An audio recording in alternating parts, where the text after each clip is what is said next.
Hey everyone, welcome back. Today I'm working on my enchantment setup, mining a little, getting everything ready, and while we do that, I found some Reddit stories that were honestly pretty interesting. Some of these are awkward, some are kind of wild, and a couple of them I genuinely didn't know what I would have done in that situation. So get comfortable. All right. The person writing says they're 27 and have always been close with their older sister. Their sister has 3 kids, all under the age of 10, and over the last few years they've helped with babysitting pretty often. Sometimes once a week, sometimes more, and they never really had a problem with it. They genuinely love spending time with the kids, and they also knew childcare can get expensive, so helping out felt normal. According to them, there was never really any discussion about payment either. It was always just expected. They'd get a text saying, "Hey, can you come by Friday?" or "Can you watch them for a couple of hours?" And most of the time they'd say yes. Last weekend, the family had dinner together. Parents were there, siblings were there, and everything felt normal. At one point, their mum thanked them for helping out so much lately. And before they could even answer, the sister laughed and said, "Well, at least you're useful for something." Everyone around the table kind of laughed.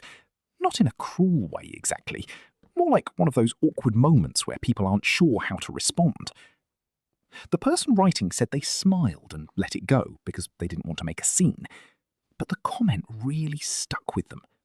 They kept thinking about it afterward, because they'd been helping for years, giving up weekends, changing plans, showing up whenever they were needed, and hearing it turned into a joke like that didn't feel great.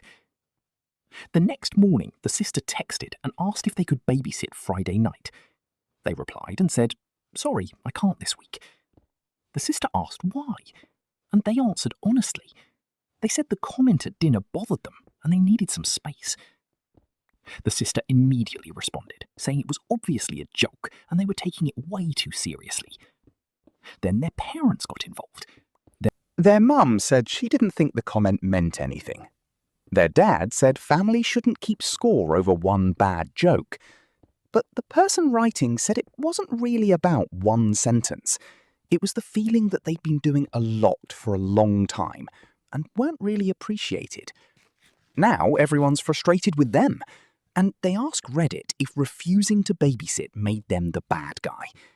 And honestly, I can understand why that bothered them.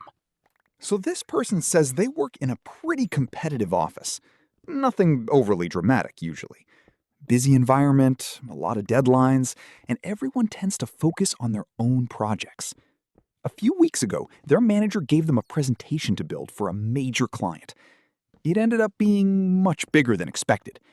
There were spreadsheets, research, multiple drafts, revisions from management, and they spent a lot of late nights trying to get everything right. They mentioned one coworker was loosely involved, mostly checking in and offering minor suggestions, but the actual work was theirs. By the end, they were exhausted. Still proud of it, though. Then the presentation day came. Their whole team was there, managers too, and the coworker started presenting. At first, it felt normal. Then they noticed something strange. The coworker kept saying things like, "When I decided to approach this," or "My idea here was," and then what I wanted to show the client was. The person writing said they just sat there trying to process what was happening, because it was becoming obvious. Their work was being presented like it belonged to someone else. Nobody interrupted, nobody corrected it, and in the moment they froze. Meeting ended, everyone complimented the project. Then afterward, they pulled the coworker aside, asked what that was about. The coworker shrugged and said, "Relax, we're on the same team." That made things worse, because it didn't feel like teamwork. It felt deliberate. Later that afternoon, they emailed their manager. Included drafts, notes, timestamps, everything. Manager apologized and said they hadn't realized what was happening during the meeting. The next day, the manager corrected the record with the team and gave proper credit. But now the coworker barely talks to them. Things feel awkward, and part of them wonders if speaking up created more tension than it was worth. Still, most people probably would have done the same. The third one is, my roommate ate the dinner I bought for my birthday. The person writing says they live with one roommate and usually get along really well. No major issues. They split rent evenly, keep shared spaces clean, and generally stay out of each other's way. A few days ago, it was their birthday. Nothing big planned. They had worked most of the day and honestly just wanted a quiet evening. On the way home, they picked up dinner from their favorite restaurant. Apparently, it's somewhere they only go on special occasions because it's a little expensive. They got their usual meal and dessert too. Came home, put everything in the fridge, and headed back out for about 20 minutes to grab a couple things from a nearby store. When they got back, the food was gone. At first, they thought maybe they somehow left the bag in the car. Checked twice. Nothing. Then the roommate walked out of their room and casually said, "Hey, sorry, I ate the food in the fridge." The person writing thought they were joking. They weren't. The roommate said they were hungry and assumed it wasn't a big deal. They apologized, but also kept saying things like, "I didn't know it was important," or "I thought you weren't going to eat it right away." That's what made things more frustrating, because it wasn't random leftovers. It was clearly brand new takeout, and it was their birthday dinner. They asked the roommate to replace it. Roommate got defensive, said they already apologized and didn't think they should have to pay. That led to an argument. Eventually, the person writing ordered food again and paid for it themselves. Now, the apartment feels tense. Roommate thinks they made too big of a deal out of food. But honestly, I feel like most people would be upset there. Okay, so this one is a bit crazy because his friend forgot his wedding. The person writing says they got married recently. Small wedding, close family, and a few close friends. Nothing huge.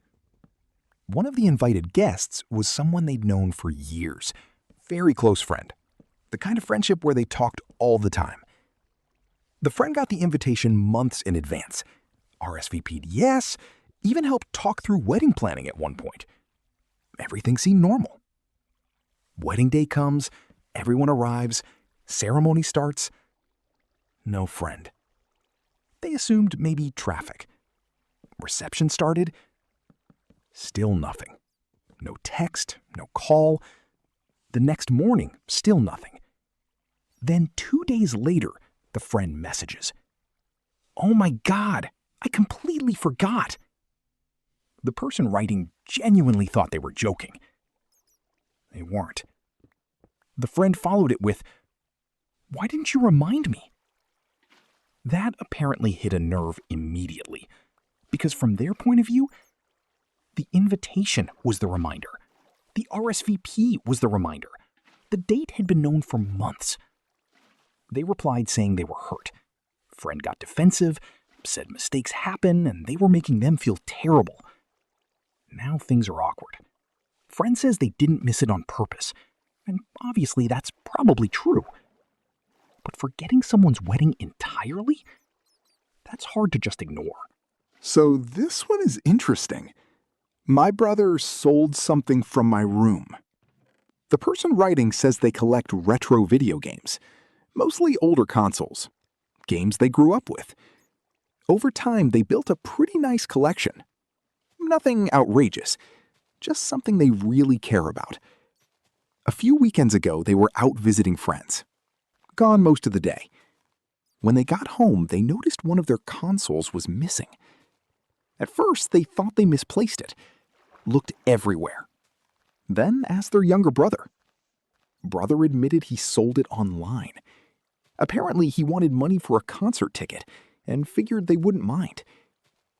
That part really surprised them, because it wasn't shared. It wasn't borrowed. It was clearly theirs. They asked who bought it. Brother refused to say.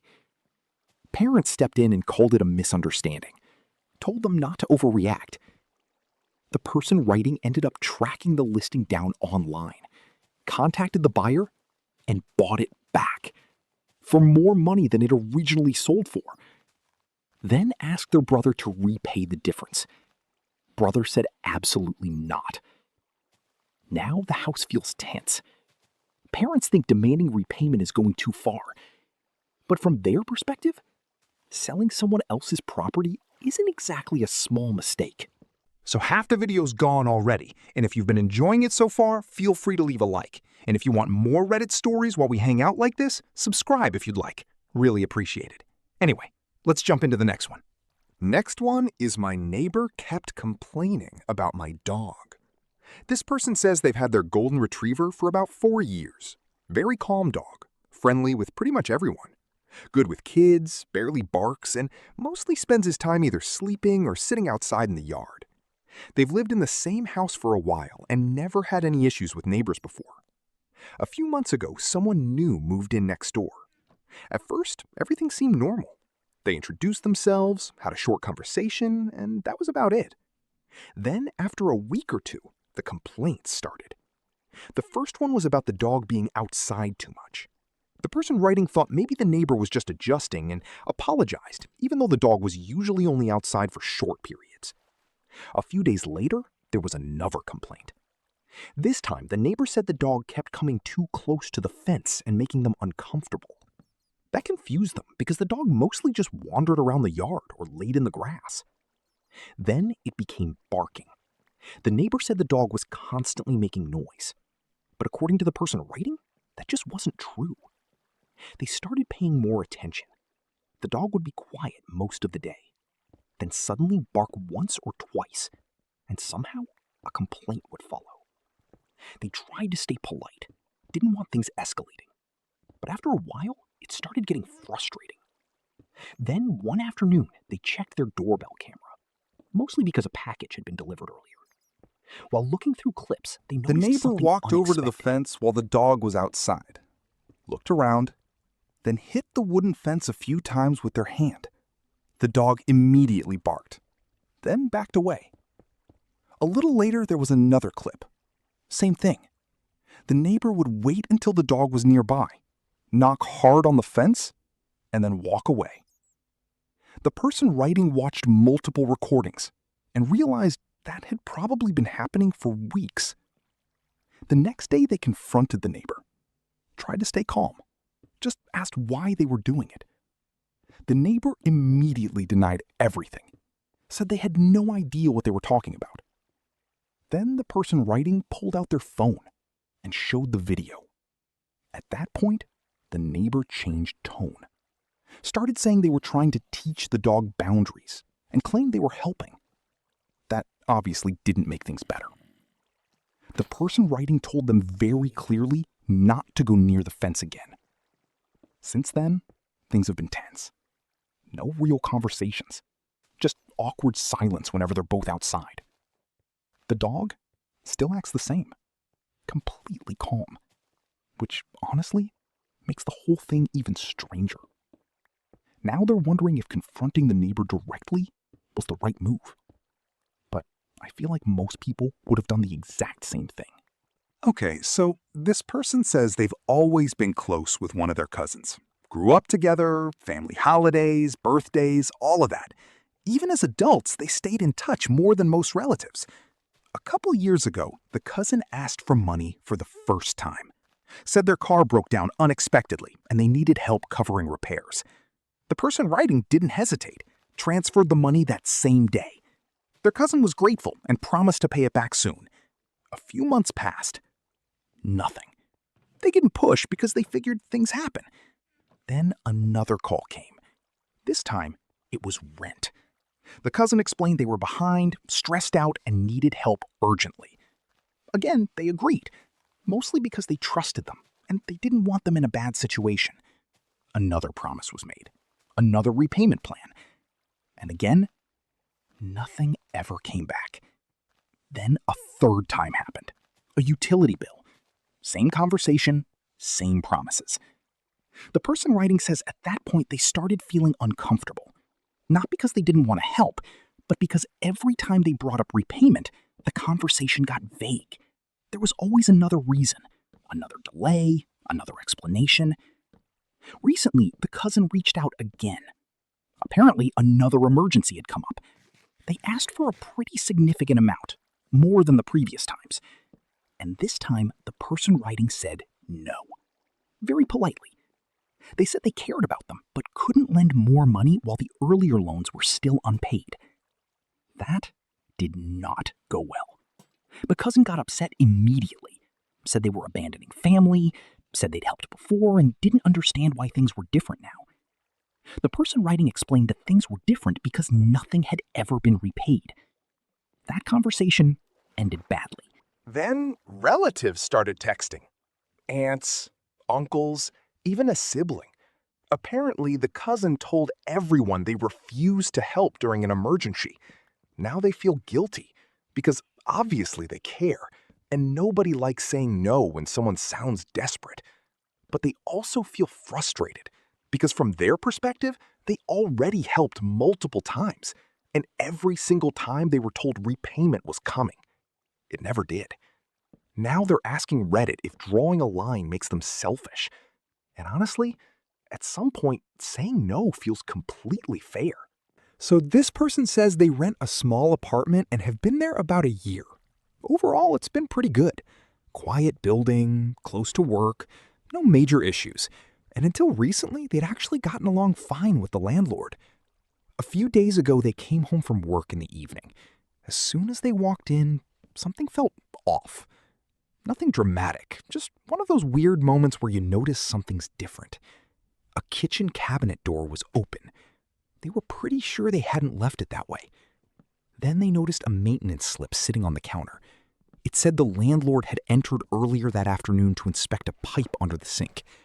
No call, no text, no email, no warning at all. The person writing checked under the sink. Nothing leaking, nothing damaged, no emergency, just a routine check. That's what bothered them. Because if there had been an actual emergency, they would have understood. But there wasn't. Someone had entered their apartment while they were gone and they had no idea it was happening. They sent a text asking what happened. The landlord replied pretty casually, said maintenance needed access and it wasn't a big deal. The person writing responded and said they would have appreciated notice ahead of time. Landlord came back sounding irritated, said they manage multiple units and can't always update everyone. They replied saying they weren't upset about the inspection itself, just the fact that someone entered their home unexpectedly. That turned into a tense back and forth. Landlord said they were being overly sensitive. The person writing said privacy matters, and they just wanted basic notice. Conversation ended there. But now things feel uncomfortable. Every time they leave for work, they catch themselves wondering if someone might enter again. They started double-checking things when they get home, looking around, which is not a great feeling. And they posted asking Reddit if they made too big a deal out of it. Honestly, most people would probably want at least a heads up before someone enters their apartment. So this person says they recently graduated after finishing a degree they'd been working toward for years.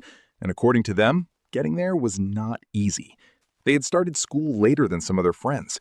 At one point, they had to pause classes because of work. Then came scheduling problems, financial stress, and trying to balance everything at once.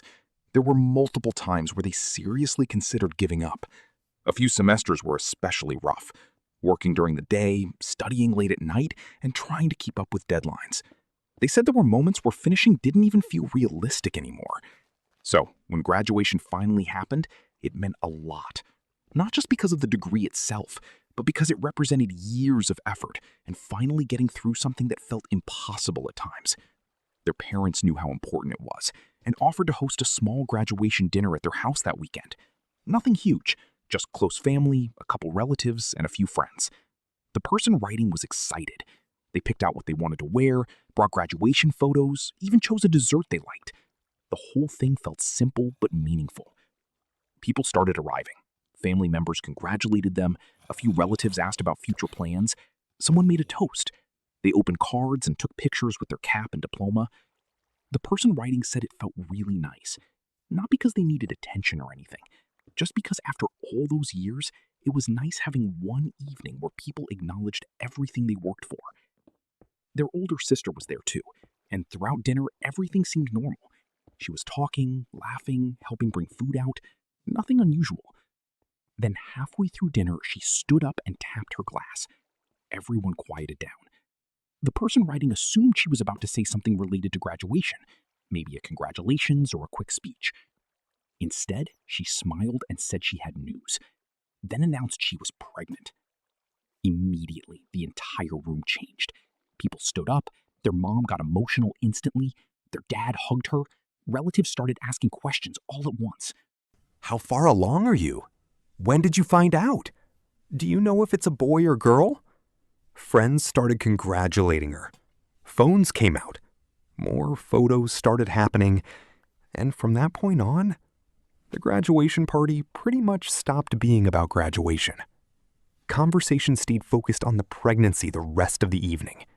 People started sharing baby stories, talking about names, discussing plans. Even when dessert came out, everyone was still gathered around the sister asking questions. The person writing said they mostly stayed quiet. They smiled, tried not to show they felt disappointed, and kept telling themselves it wasn't a big deal. Because obviously they were happy for her, and pregnancy is huge news. But at the same time, they couldn't ignore how fast everything shifted. A night that had felt personal suddenly didn't feel like theirs anymore. By the end of the evening, a few guests left without even saying much else about graduation. A couple congratulated the sister on the way out. That part apparently really stuck with them. The next day, they called their sister privately. They wanted to be careful with how they said it. They started by saying they were genuinely happy for her, then explained that announcing it during the party had hurt a little. Not because of the pregnancy, just because the timing made the entire night turn into something else. Their sister got defensive almost immediately. She said there was never going to be a perfect time, then said everyone was together already and she didn't think it mattered. The person writing tried to explain again, said they weren't asking her to hide it, just maybe another day would have felt different. That's when the argument got worse. Their sister accused them of being selfish. Said they were trying to control when family could celebrate good news. Then their mom called later. She understood both sides, but thought maybe they should let it go. A couple relatives quietly admitted they noticed the shift too. Others said pregnancy naturally became the focus, and nobody meant anything by it. Now, the person writing feels conflicted, because they do feel guilty for bringing it up, and they really are happy for their sister. But they also can't shake the feeling that the one night celebrating years of work disappeared almost instantly. And they asked Reddit if saying something made them wrong. And honestly, I can definitely understand why that stayed with them.